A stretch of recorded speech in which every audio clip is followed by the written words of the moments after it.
5:30 paikallista aikaa ja tulin tänne Jimbaran Beachille. Ja odotan nyt sitten, että aurinko laskee ja katsotaan, jos tulee hienoa kuvaa auringonlaskusta. Ja täällä on paljon porukkaa varmaan odottelemassa just ja hengailemassa.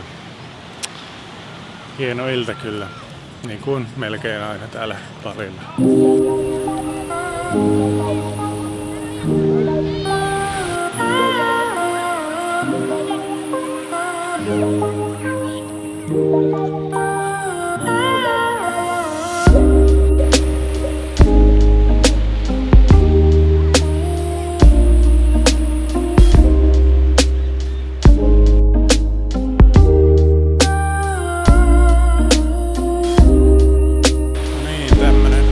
Auringonlasku ei tämä itse asiassa näykään niin paljon tähän kohtaan, mutta eilen oli kyllä paljon hienompi. Silloin olin tuolla Seminjakissa ja se on tosiaan tuolla toisella puolella Lahteen, niin siinä näkyy vähän paremmin, kun ei mene tuonne niemen taakse, mutta joo, ehkä huomenna sitten sinne ottamaan taas lisää videota.